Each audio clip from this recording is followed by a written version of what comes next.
Bonjour à tous, bienvenue dans Cult and Click. Bonjour mon cher Bigby. Bonjour à toi. Et on est là aujourd'hui pour vous parler de Game of Thrones et d'une petite théorie sur Bran. Une belle théorie sur Bran. Vous allez voir ça. Mais avant, si vous voulez retrouver toutes nos vidéos, n'hésitez pas à vous abonner à la chaîne et à faire partie de la fort belle famille Cult and Click. La famille, comme dit Vin Diesel. C'est parti pour notre théorie sur Bran. Dis-nous tout. La théorie s'appelle Et si Bran savait tout? Alors, la réponse de la théorie, c'est oui. Bran savait tout et Bran saura tout. Et oui, la conjugaison est importante parce que c'est le futur là qu'on essaye de vous mettre en exergue. En fait, Bran, on le savait, étant la corneille aux trois yeux, était capable de voir le passé des hommes. Et c'est comme ça qu'il voit et qu'on a le fameux flashback qui donne la réponse de qui sont les fameux parents de Jon. Eh bien, sachez qu'il a l'air, ce cher Bran, aussi de connaître le futur. D'où est-ce qu'on sort cette théorie? Il n'y a plus des épisodes, fraude incroyable sur YouTube, qu'est-ce qui se passe? Eh bien non, en fait, quand on avait fait la vidéo d'analyse de l'épisode 5, on avait montré une image que va nous montrer Sylvain tout de suite. Cette image, c'était celle en fait du dragon qui se baladait au-dessus de Port-Réal. Image qu'on a vue quasiment à la frame près sur l'épisode 5 quand Daenerys s'envole avant de faire cramer la ville. Et donc ce plan, c'était une image que Bran avait eue en vision une des premières fois où il devenait la corneille. Et donc ce plan nous a fait dire mais en fait il voit l'avenir en fait. Ces visions, souvenez-vous, c'était la vision où il avait aussi vu le passé, notamment le roi fou. Et donc d'avoir vu ce plan, on se dit mais en fait Bran voit le futur. C'est super important. Et là, en fait, l'épisode 6 nous confirme ça de la bouche de Bran en personne. Quand ils sont tous au conseil, eh bien Tyrion lui dit je sais que tu ne veux pas être roi, je sais que tu t'en fiches, je sais que jamais de la vie tu y réfléchirais, mais bon voilà, on veut faire de toi le roi. Et Bran lui répond je ne serais pas venu ici si je n'étais pas d'accord, sous-entendant qu'il savait ce qui allait se passer, qu'il savait ce qu'ils allaient lui proposer, et nous confirmant la fameuse théorie que Bran voit l'avenir. Autre élément qui semble le confirmer de Un manière autre plus floue, conseil.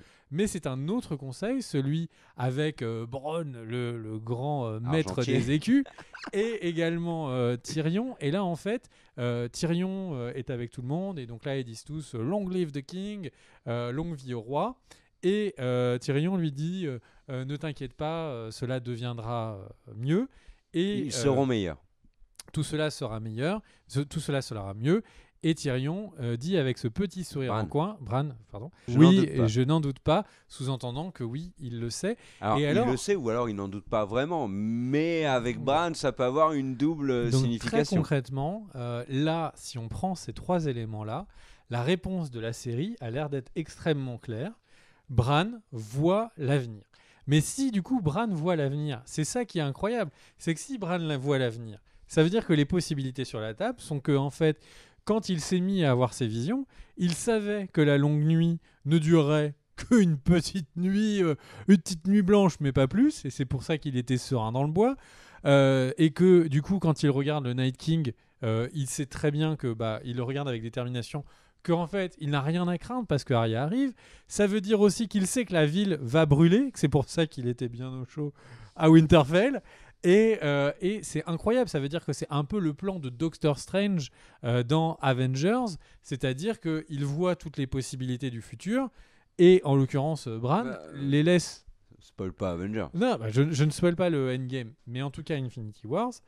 En tout cas, Bran a l'air de savoir de vraiment savoir l'avenir. Alors avant de te dire ce que j'en pense, toi, qu'est-ce que tu penses de tout ça? Alors déjà, je pense que ça se tient complètement. C'est vrai que la petite phrase de Bran dans l'épisode 6 est perturbant quand il dit Tu crois que je suis descendu pour quoi? Ah oui, je suis descendu pour être roi, je le savais. Et en effet, dans l'épisode 5, avec ce fameux plan que tu nous montres, il n'y a pas de doute là-dessus. Maintenant, il y a une interprétation à avoir sur pourquoi Bran, qui savait tout, n'a pas empêché les différents événements. Ben, c'est tout simplement, à mon sens, non pas. Il y a deux possibilités. Un, Bran voulait le pouvoir.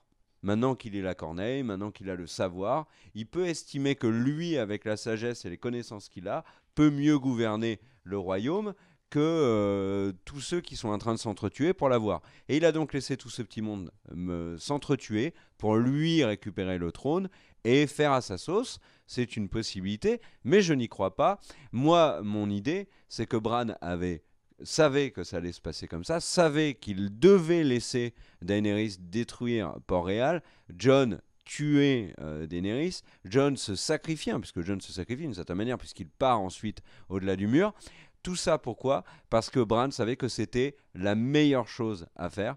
Pourquoi ? Et c'est là où je trouve que la série apporte une conclusion, si notre théorie est vraie, une conclusion hyper positive, parce que Bran sait que ce qu'il va se passer après est la meilleure des choses possibles, parce que ça justifie tout ce qu'ils ont dû subir, tout ce qu'ils ont, toutes ces morts. Là, dans les faits, on peut imaginer que ce qui va se passer à Westeros est très positif, que Bran va réussir à gouverner, va mettre en place un nouveau système politique. Tu le disais, c'est le nom de cette, tu l'as cherché, Une c'est la monarchie élective. Voilà, puisque ce sont les membres Quand du conseil qui votent. Il y a un petit nombre de personnes qui choisissent qui sera le futur roi. Le roi n'est pas roi de naissance, mais il est choisi, il est élu. Donc on a Bran qui, à mon sens, sait que les choses vont bien aller maintenant et que cela ne pouvait se faire qu'au prix d'un très très lourd sacrifice. On sait que Bran a perdu une partie de son humanité en devenant la corneille aux trois yeux. Il s'est détaché de l'humanité. Il avait, comme tu l'as dit, aucune crainte vis-à-vis du Night King. On l'a vu particulièrement serein, puisque beaucoup de gens ont dit qu'au moment de la bataille de Winterfell, lui était en train de, avec le Wi-Fi, était parti en train de regarder un truc en streaming. Donc là, dans les faits, je pense vraiment que ça ouvre quelque chose sur l'avenir de Westeros, qu'on ne verra pas parce que la série est terminée, mais de extrêmement positif. Donc ça c'est chouette. T'en penses quoi, toi ? Alors, je suis d'accord avec toi. À mon avis, c'est une manière dont les scénaristes nous disent que du coup, eh bien, c'est forcément la meilleure des versions qui va se dérouler devant eux, parce que si c'est celle que Bran a facilitée, c'est intéressant. Maintenant, ça pose des questions, et avant que je vous donne mon avis, ça pose des questions qui sont énormes.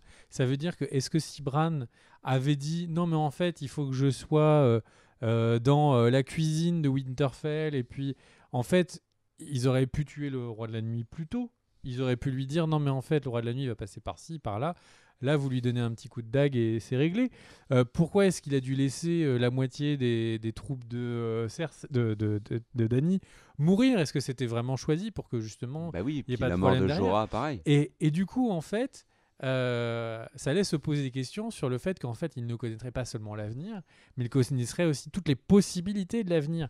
Et ça en fait un personnage, c'est un super-héros de l'univers Marvel ou DC. Et en fait, je suis pas certain qu'il puisse voir les différentes versions. et en fait, non mais moi non plus. Là, Moi, je pense qu'il a vu que l'avenir était très positif, donc il n'a pas cherché à le changer. Mais par contre, à côté de ça, il y a la petite phrase où il dit mais vous savez où est Drogon ? Ah, vous ne savez pas ? J'ai cherché. Sous-entendant qu'il ne sait pas tout. Et en fait, alors ça veut dire quoi ? Ça veut dire que alors, la corneille a l'air de plutôt d'être la mémoire de l'humanité, de voir ce qui est en rapport avec les humains, et du coup peut-être que Drogon n'est plus à côté d'humains. Peut-être qu'en fait, c'est un trou béant dans le scénario, et cette histoire de Bran qui voit l'avenir, peut-être que c'est vraiment une des multiples idées qu'a expliqué Martin à Weiss et Benioff, qui l'ont placé là parce que c'était censé être dans la fin de Game of Thrones. Mais pour moi, ça laisse planer des milliers de questions sur... Mais en fait, est-ce qu'il était bien intentionné, ce Bran ? Est-ce qu'en fait, c'est pas, comme on l'a dit en off, est-ce que c'est pas Palpatine qui a manipulé tout le monde pour terminer sur le trône ? En fait, alors, ça a l'air d'être un bon gars, ce Bran. Mais concrètement, ça laisse des possibilités et un trou de réponses dans le scénario qui sont complètement folles. Est-ce qu'on aura un jour des réponses de Weiss et Benioff qui répondent à un reportage 60 minutes comme a fait Martin, qui a dévoilé quelques informations il y a quelques semaines ? Je n'en sais rien. Mais en tout cas, ce qui est sûr, c'est que quand on a réalisé ça, on était sur le cul que ce soit deux mots dans le dernier épisode qui confirment la vision de l'épisode 5, et c'est réglé. Un des personnages importants de Game of Thrones a le don de préscience, c'est ce qui va se passer. C'est juste incroyable pour une série qui est censé avoir des retournements de situation tout le temps, qu'un personnage était capable de tous les prévoir. Et il a joué de tout le monde parce que dans les faits, si vraiment il savait que son frère allait au-devant de quelque chose d'absolument terrible, que le peuple de Port-Réal allait souffrir le martyre. Il savait que Théon allait mourir, alors que finalement Arya allait tuer le Night King juste après.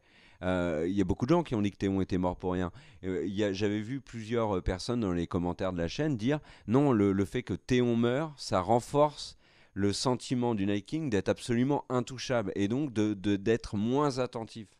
Bon, on a vu, il chope quand même Arya, mais dans les faits, ça a peut-être joué un petit peu. Donc, donc voilà. Non, vraiment une théorie qui moi me plaît beaucoup. Et tu sais quoi ? Ça rend la fin beaucoup plus belle, je trouve. Pas toi ? Bah en fait, on en parlait dans la vidéo critique. Cette saison, c'est beaucoup l'annihilation du mystique, l'annihilation du magique dans Game of Thrones pour un retour à peu près à la première saison. C'est-à-dire que la première saison, ils n'ont pas conscience que les marchands blancs, ils sont vraiment dans la politique. Et là, on revient à un adage très politique. Et ça donne cette petite touche comme ça de dire non. En fait, le roi de tous, c'est un être magique. Il y a le mystique dans Game of Thrones n'a pas disparu. Et lui-même, être magique dans Goth, est le seul qui remet sur la table le dragon, autre être magique. Et du coup, ça c'est un petit clin d'œil peut-être pour les fans les plus hardcore, pour dire, vous qui faites attention, eh bien, on vous a pas oublié. C'est le pire clin d'œil que j'ai fait de ma vie. Et donc... comme ça. Mais... Non, je m'entraîne, on va se faire ban de super YouTube. bien. Oh, non. Ouais. Et donc en tout cas, on est très content de vous partager ça parce que je pense que ça ouvre vraiment un petit peu la fin. Une prochaine vidéo dans quelques jours. N'oubliez pas que la semaine prochaine, le 29 mai, on fait un live sur cette chaîne avec Captain Popcorn et Mestre Thibaut sur YouTube Live. N'hésitez pas à vous abonner pour avoir les notifs. À très vite, des bisous. Aussi. Et surtout, le partage, mon cher Kev. Ouais, c'est la vie. C'est la vie. Mais ça, Bran le savait déjà. Mais il savait que tu allais dire ça. Bah oui, je sais, mais il savait que tu allais répondre ça. Il est trop fort, ce Bran. Des bisous. Ciao.